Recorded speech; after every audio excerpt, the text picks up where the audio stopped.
Hi, everyone. Welcome back to another episode of Bridge to Success, the podcast where we explore how the thinking that bridge demands, operating under uncertainty, reading incomplete information, trusting your partner, recovering from bad hands, shows up in the careers and lives of people who play it. My guest today requires very little introduction, but here's one anyway.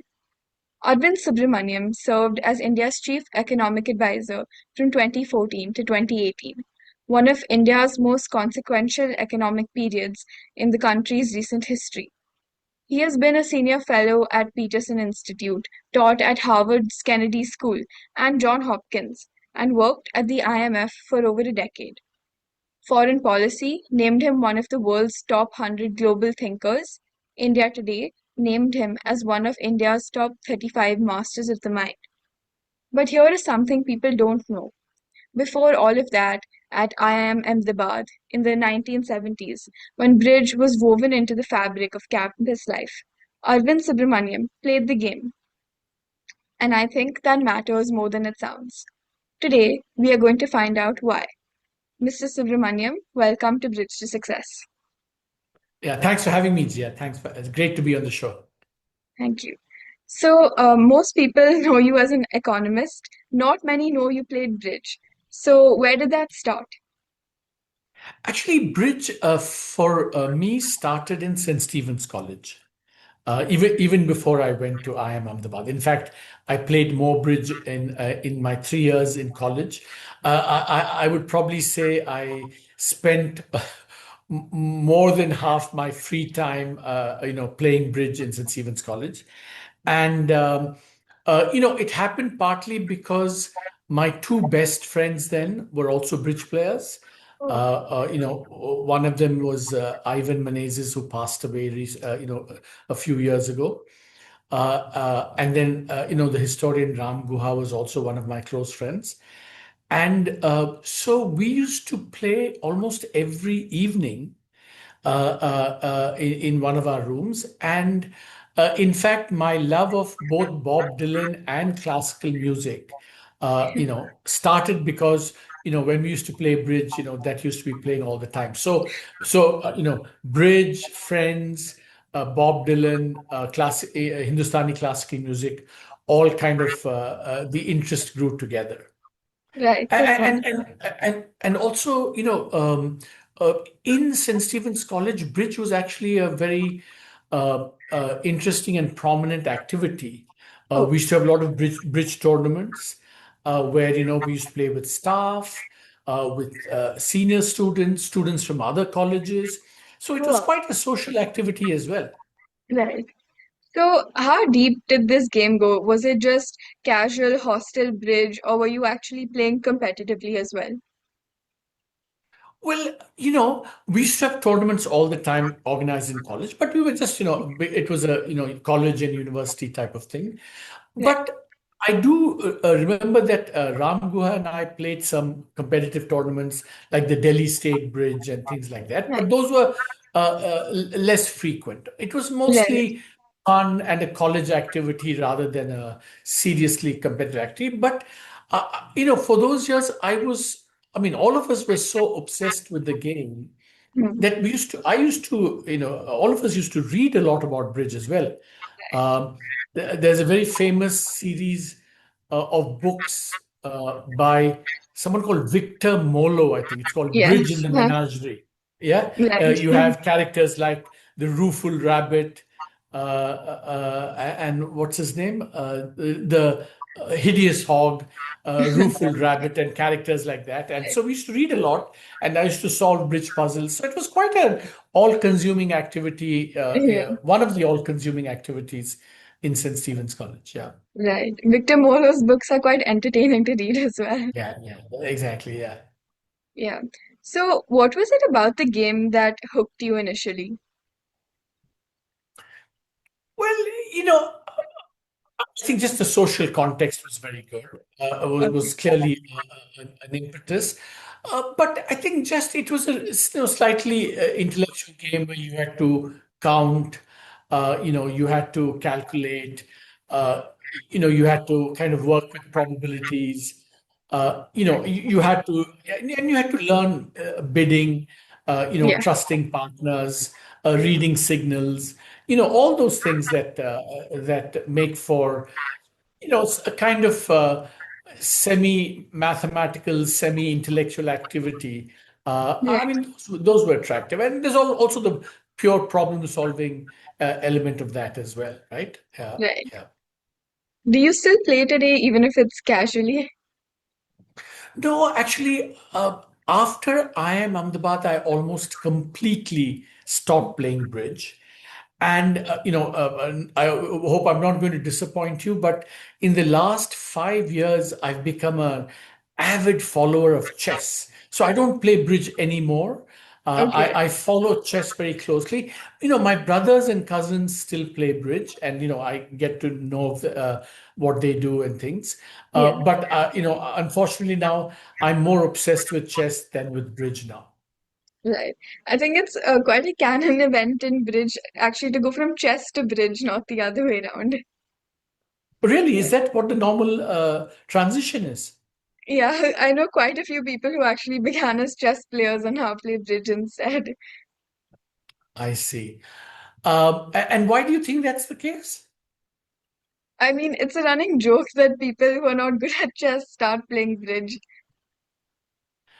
Yeah, I do think, although there are similarities, I mean, there are differences, involved in Quite the a lot two. of differences, I think. Yeah, yeah. I follow chess very closely because I think it's actually become a fantastic spectator sport in a Hmm. way that bridge still hasn't become. Right. I don't follow bridges closely. It's become a fantastic sport to follow. Then, of course, the other attraction is that Indians are doing very well in chess. Yeah. Uh, and also, it's not just Indian players, but in fact, I've written a piece, I think maybe one of the most important global chess personalities is someone called Sagar Shah, who's more like a YouTuber than a Yes. than Yeah.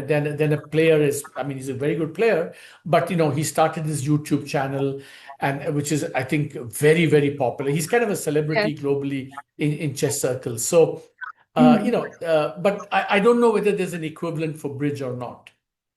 I don't think so. I think bridge is still lacking a lot of publicity. Like it's still a niche, I think, especially among the youth. Yeah. Yeah.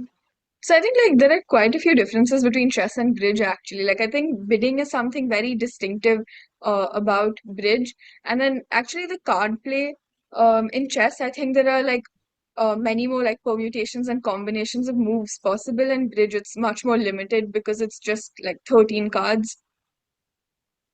Yeah. And I think there's the other difference is that bridge is kind of more about probabilities than chess is. At least chess, in principle, all the information on the board. And the other thing I think that's intriguing about chess is all these, signals and positive and negative signals. Your opponents can also practice deceit against you, which, which I think sometimes in chess it can happen, but it's much less obvious than in chess. If you have a king doubleton, you underlead, and even though you have only Yeah. king, things happen like that, which Right. so it's interesting. So the way I like to put it is that in chess it's you against the opponent, but in bridge it's you against the opponent. It's with your partner against the Mhm. opponent and against chance as well. Right. Against. That's true. I think signaling is something that it's again, very distinctive of bridge because, like you mentioned, like deceitful signals is like because the game is based on inferences, so a positive versus negative inference can like change the entire outcome. Correct. Yeah. Right. So now coming to your career, when you were at the height of your career advising a prime minister, steering India's economic policy, did you ever find yourself thinking in bridge terms, maybe without realizing it? Well, I don't know how to kind of correlate it with bridge skills. Mm-hmm. Because I think as chief economic advisor working in government, the the objective was more what to study, what evidence, who to get the data from, how Right. to navigate the politics, who to present it to, and also how communication, in that sense, although bridge also involves communication between Mm-hmm. partner and things, but if you're trying to convince politicians and bureaucrats of certain policies, I think how to present becomes very important as well. Now, of course, there's the basic core calculation analysis that you have to do, which is common to bridge. But I think there were more elements that are not perhaps directly related to bridge.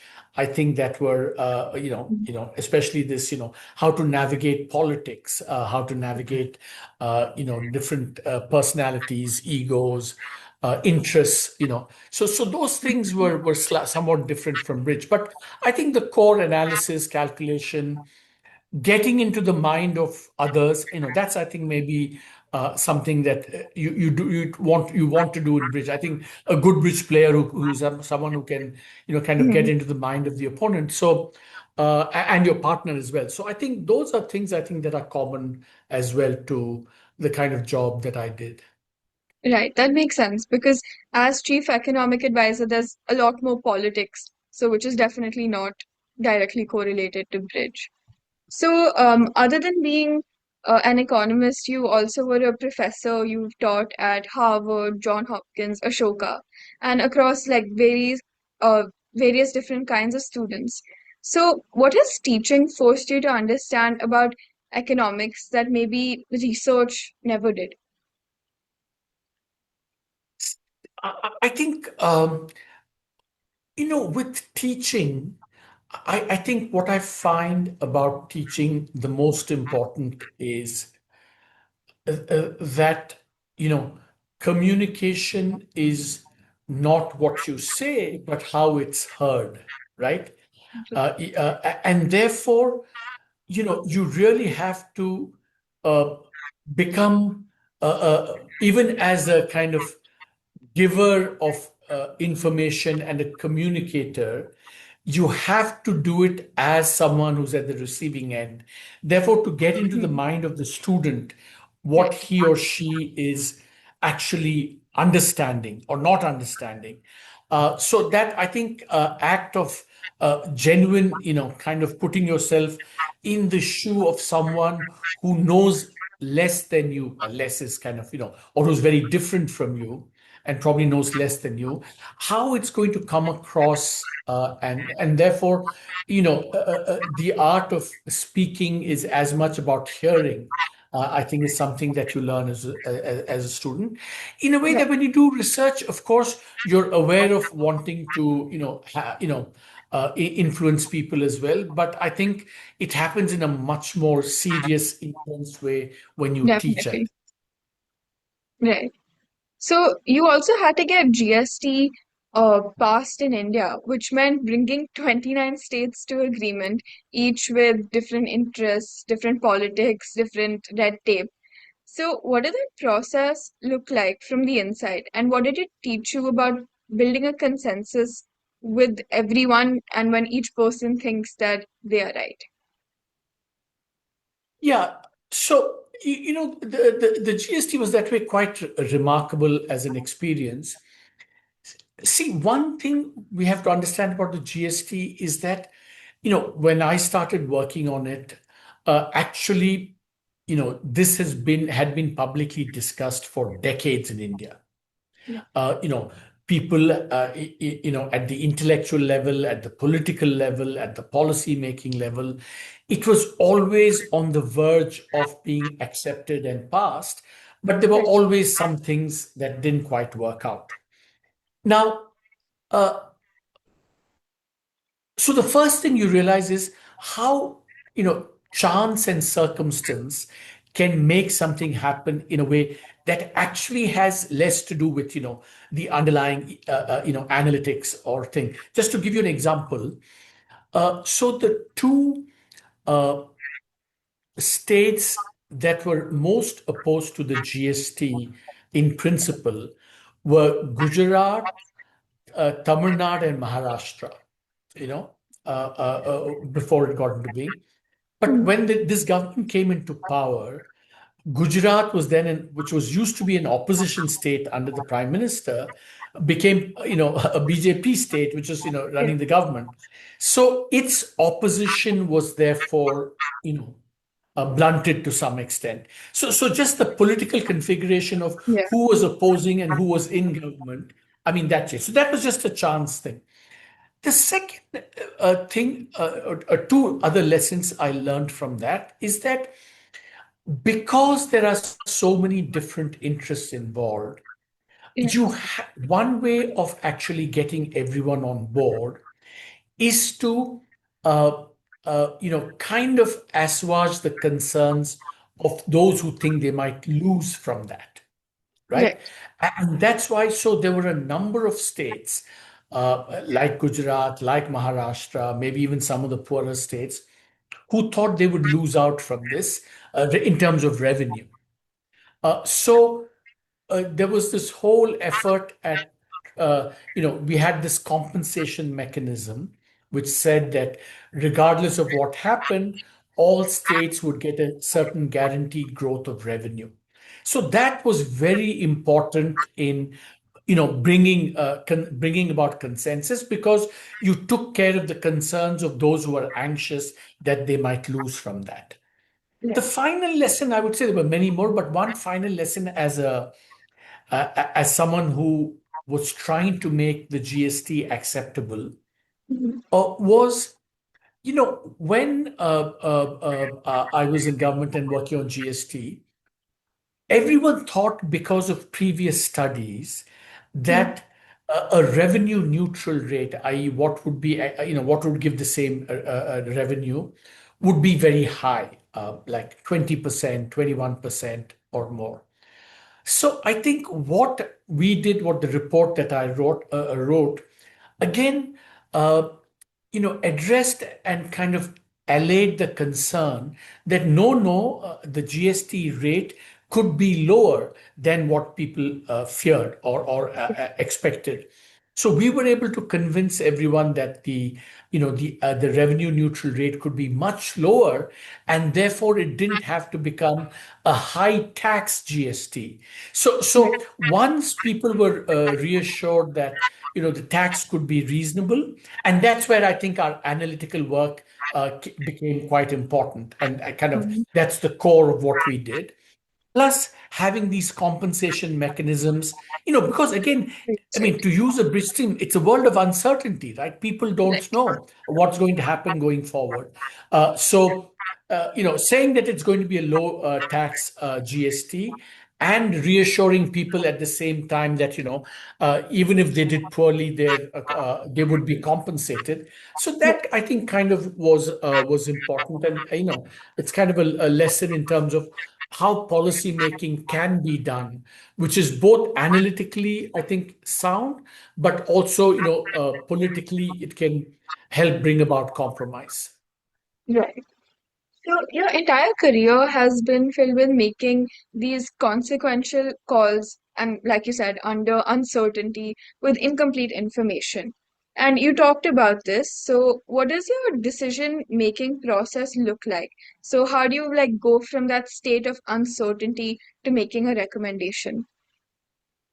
So maybe two rules. Two rules. One is consult, consult, consult.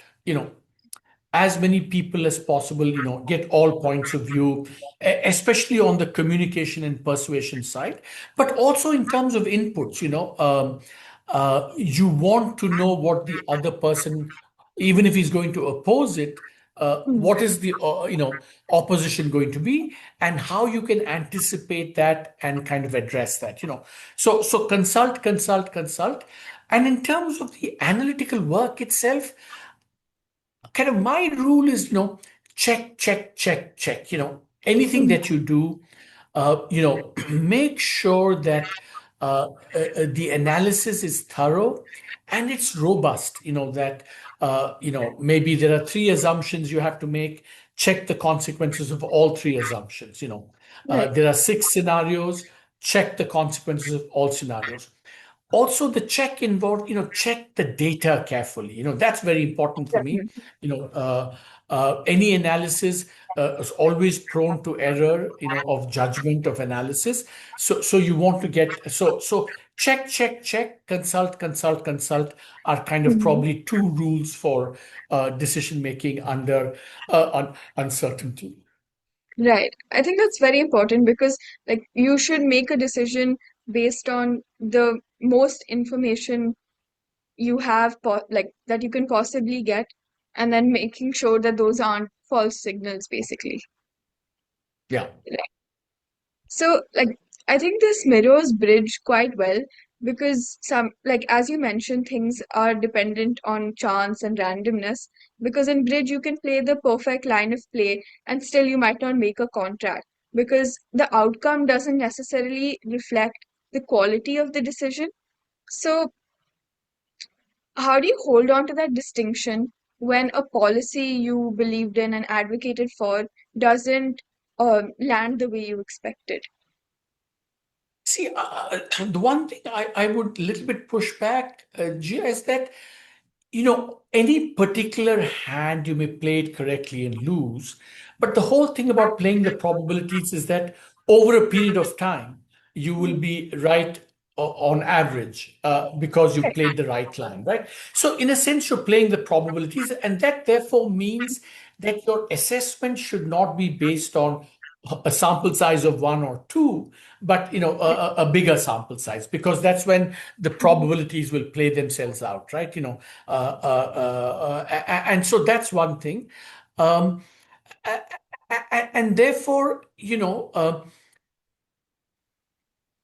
if any one decision or piece of analysis that you do doesn't quite work out, as long as you're sure it doesn't work out for things that are not, if there were things that you could have done better that were under your control that you could have done better, I think that's something that I think one should always be reflective Definitely. about.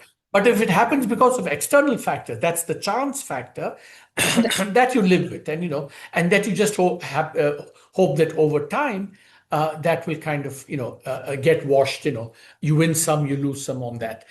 But it's what you do that has to be right and thorough and defensible in the long run. Right.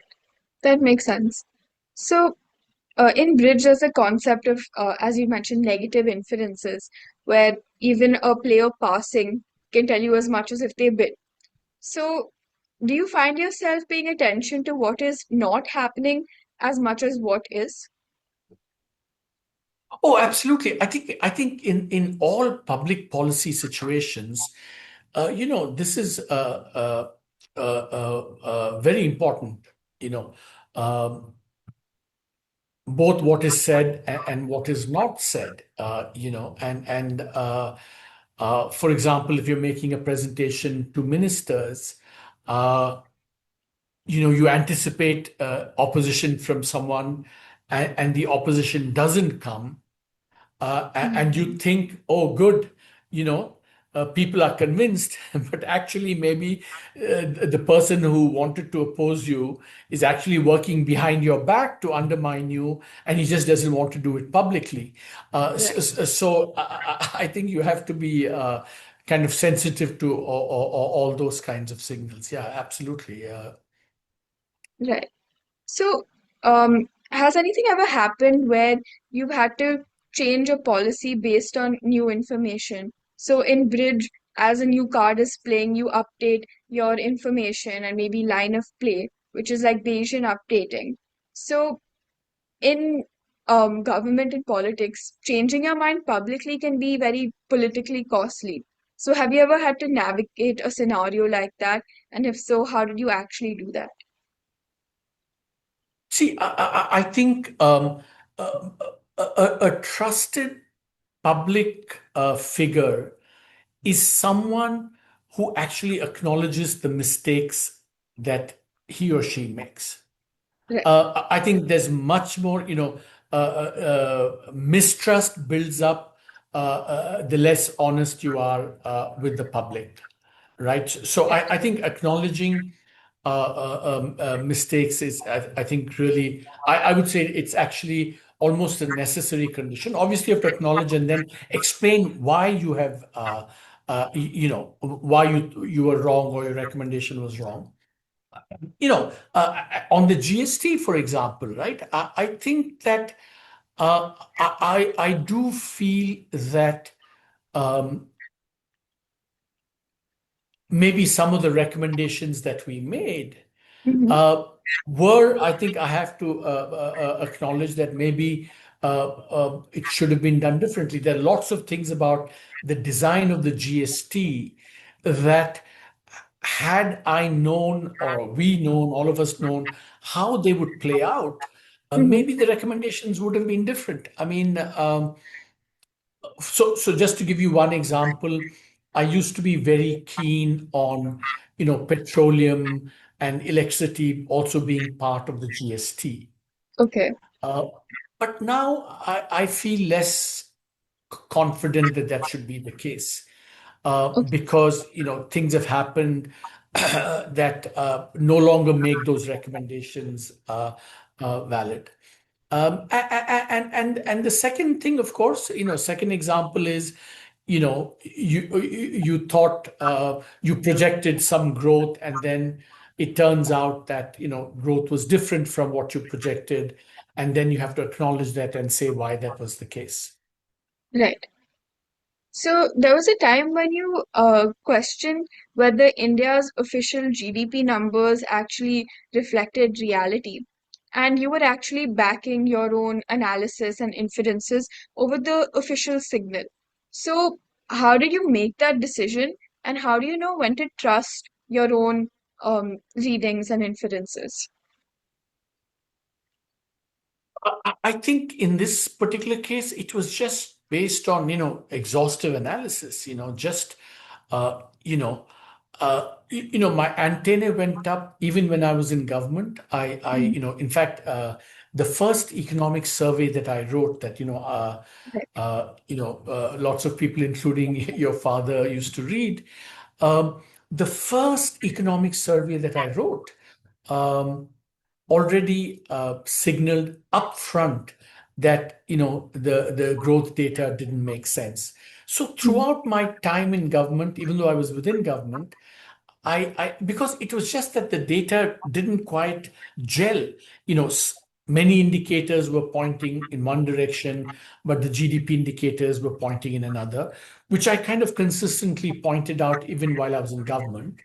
And then, so the confidence just comes from, doing exhaustive, thorough analysis, and again, making sure that you're not missing something. So for example, most recent pieces I've done with my colleagues, um, say someone pointed out, but you've looked at all these indicators, but look at the tax revenue indicators. They are doing very well, Right. and they're absolutely completely consistent with the government's GDP numbers. So in this paper we took that very seriously and showed why even those very good tax revenue numbers were not indicative of good GDP growth. So it's really trying to be as thorough, as Mhm. comprehensive, making sure, because these are very, I mean, after all, to say that the government's GDP numbers are not right is a very a difficult thing to say. It's also a very Mhm. controversial thing to say. It's also very people don't like hearing that. So it's just a matter of being as comprehensive, thorough in your analysis as possible. Yeah. Right. And I think also that one should have an attitude of a little bit of skepticism and openness to everything. I mean, Right. you cannot, just the impulse to you know to see this has to come from a sensibility that says, okay, I'm not going to accept everything that anyone tells me, even including the government. So you need to have that basic predisposition of openness, a bit of skepticism, uh, you know, there must always be a healthy skepticism of authority more broadly. And, Right. and I think that's a precondition for this. Right. Like as you mentioned, the tax revenue point, that only strengthened your overall argument. And if you had not been open and consulted other people, then maybe Exactly. your analysis would have been weaker. No, and people would have said, look at this gaping hole in the Right. analysis, right? So just to make sure of the art of persuading people does require one to anticipate, and just, look at everything, and be as comprehensive as possible. Right. So, like as you mentioned earlier, it's also how the information is perceived by the reader, not just how you communicate it. Yeah. Right. So, you were at IIM Ahmedabad and St. Stephen's College when bridge was a core part of campus culture.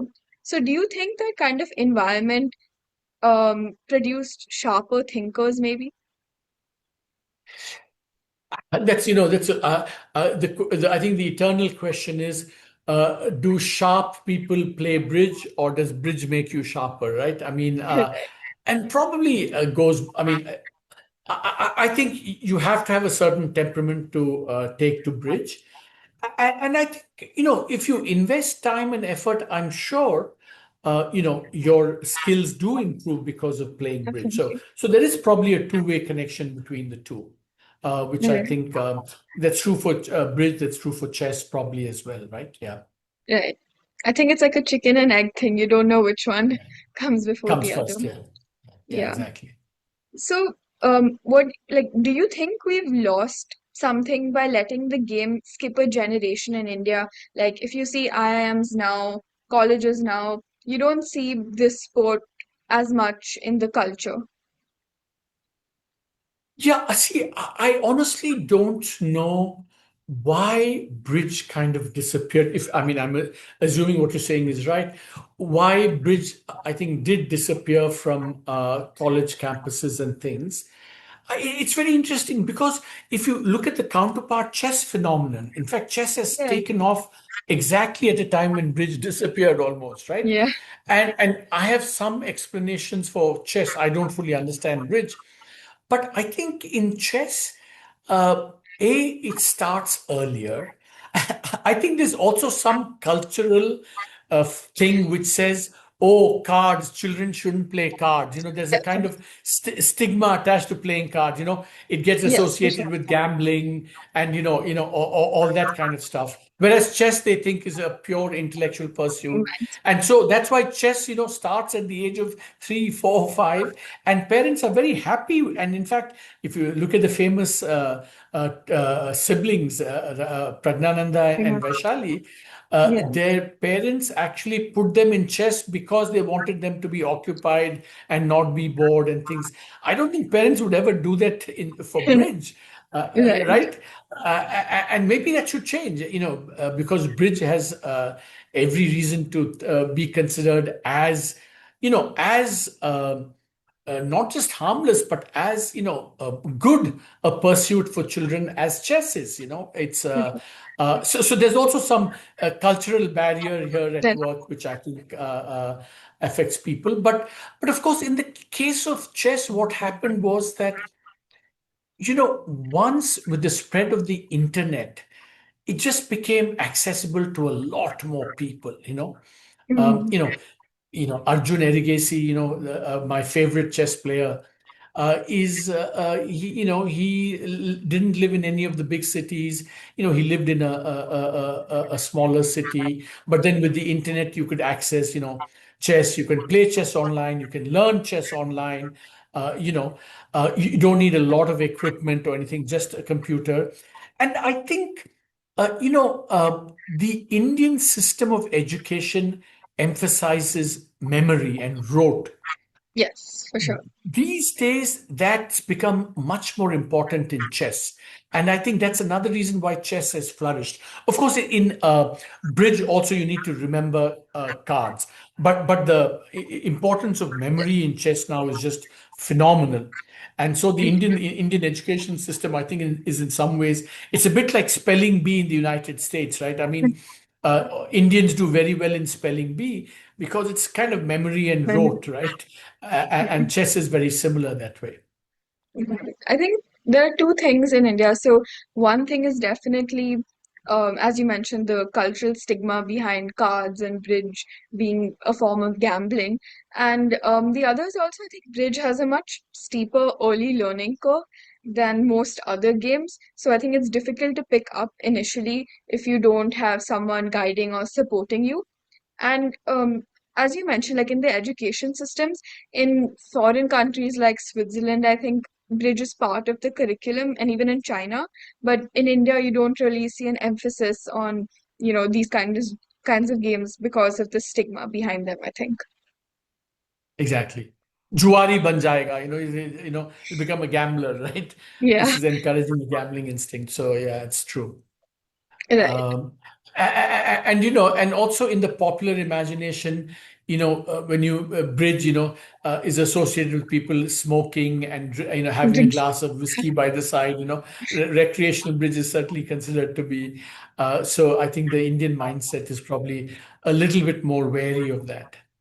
Right, definitely.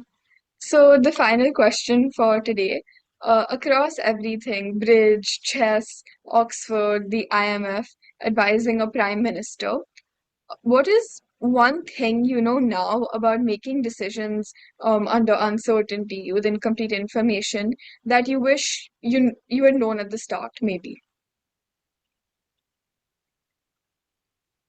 Yeah, I mean, one thing you learn, and maybe this is like a bridge insight, that, the perfect can be the enemy of the good.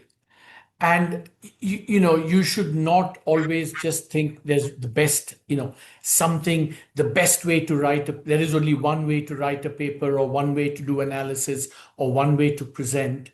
So that's one. And a kind of corollary is that, um, you know, getting things done, uh, you know, and some kind of, we all have this purist notion of, there's the best way of doing things, and